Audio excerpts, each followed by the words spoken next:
Title, I'll Do Anything for You, she said to the poor single dad who changed her life. Forever. The first time she said it, her voice was shaking, her eyes filled with tears, and her hands trembling like she was holding on to the last piece of hope she had left.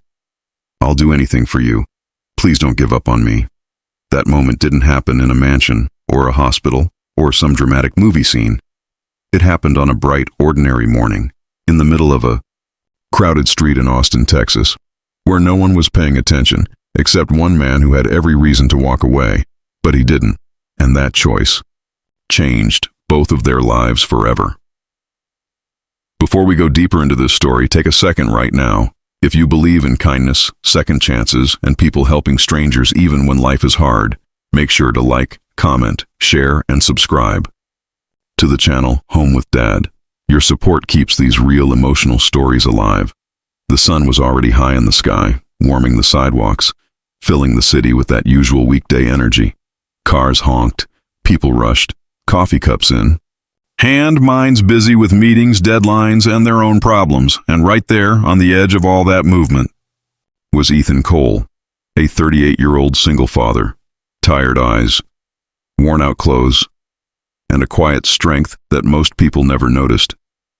He stood outside a small construction site, waiting, not for charity, not for sympathy, but for work. Any kind of work. Because when you have a 7-year-old son at home, waiting for you, depending on you, pride becomes something you learn to swallow. Ethan hadn't always lived like this.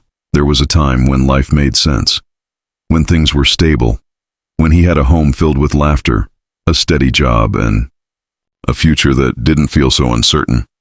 But life doesn't ask for permission before it changes everything. 3 years ago, his wife Rachel passed away after a sudden illness. It wasn't just loss. It was like the ground beneath him disappeared overnight. Grief hit him hard. Bills followed, and slowly, everything slipped away. The job, the house, the life they built together. All that remained was his son, Noah. And that was enough. Because no matter how bad things got, Ethan made one promise to himself. Noah would never feel abandoned. Noah would never feel unloved, even if it meant sleeping in a tiny rundown apartment. Even if it meant skipping meals, even if it meant standing for hours under the hot sun hoping someone would hire him for the day. That morning, hours passed. No one picked him. Truck after truck came. Men were chosen. Work crews filled up, and Ethan was left standing there. Again. By noon, most people had gone. The site was quiet, and Ethan knew what that meant. No work today, no money. He let out a slow breath, trying to keep the frustration from rising. Because frustration didn't buy groceries, frustration didn't pay rent, frustration didn't help Noah. He turned to leave. That's when he heard it. A crash, sharp, loud, followed by a gasp. Ethan looked up. Across the street, a young woman had stumbled near the sidewalk. Papers scattered everywhere. Her bag dropped, her phone sliding across the pavement. People glanced. Some slowed down, no one stopped. Ethan didn't think twice. He walked over. Kneeling down, he began picking up the papers, handing them back to her. She looked overwhelmed. Not just from the fall, but from something deeper, something heavier. "Hey, you okay?" he asked gently. She nodded quickly, but her eyes said otherwise. "I'm fine. She trailed off. Her hands were shaking. Ethan noticed. "Take a breath," he said calmly. "You're safe." That simple sentence. Something about it broke through whatever wall she had built. Her lips trembled. Tears welled up, and before she could stop herself, they fell. "I'm not okay," she whispered. Her name was Madeline Brooks, 26, smart, driven, and completely lost. From the outside, she looked like someone who had it together. Clean clothes, a professional bag, organized documents, but inside, everything was falling apart. She had moved to Austin chasing a dream, starting her own small design business. She invested everything she had, time, money, energy, and for a while, it worked, until it didn't. Clients stopped coming. Bills piled up. Debt grew, and recently, she lost her apartment. She hadn't told anyone, not her family, not her friends, because admitting failure felt worse than struggling alone. That morning, she was on her way to what she hoped would be her last chance, a meeting that could save everything, but she didn't make it, because the pressure, the stress, the fear finally caught up with her. Right there on the street, in front of a stranger, Ethan didn't interrupt. He didn't judge. He just listened. And sometimes, that's all someone needs. When she finished, she looked embarrassed. "I'm sorry. I don't even know why I'm telling you all this," she said, wiping her tears. Ethan gave a small, understanding smile. "Because you needed to," he replied. Silence settled between them for a moment. Then Ethan did something unexpected. "Have you eaten today?" She blinked. "No." "Come on," he said, standing up. "I know a place." It wasn't a fancy restaurant, just a small, quiet diner a few blocks away. The kind of place where nobody asks questions, where coffee is always hot, and where people like Ethan feel normal. They sat across from each other. Madeline looked hesitant. "You don't have to do this," she said softly. Ethan shrugged. "I know." But he did it anyway. They ordered simple food, nothing expensive, but to Madeline, it felt like a lifeline. They ate. Something shifted. The panic inside her slowly eased.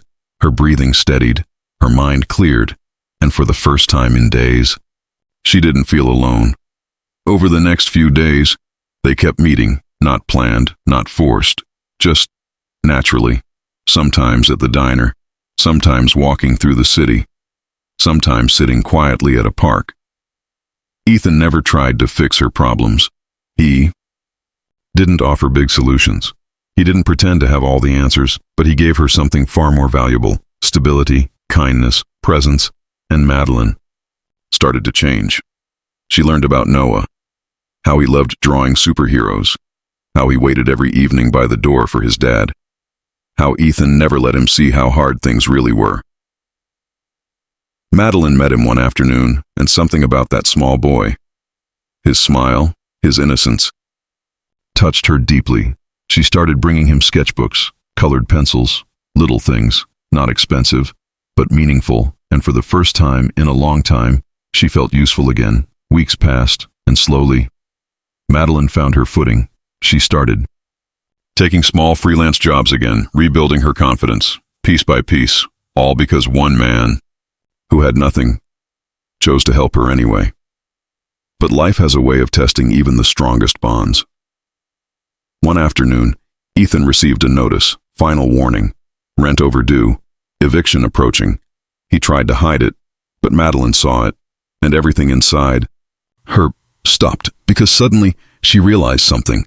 The man who saved her was barely surviving himself. That night, she couldn't sleep. Her mind replayed everything: the kindness, the support, the patience, and how he never once asked for anything in return. Tears filled her eyes because she knew what she had to do. The next morning, she found him, standing in the same place, waiting for work, under the same sun, carrying the same quiet burden. She walked up to him, her heart racing, her voice shaking, and with everything she had, she said it. "I'll do anything for you.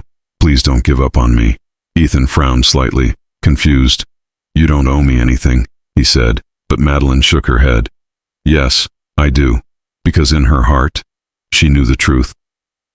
Didn't just help her survive, he gave her back her life, and this time, she wasn't going to walk away. Months later, everything looked different. Madeline's business slowly grew, not overnight, not magically, but steadily. She worked harder than ever, and this time, she didn't do it alone. She helped Ethan find stable work, connected him with people, opened doors he didn't even know existed.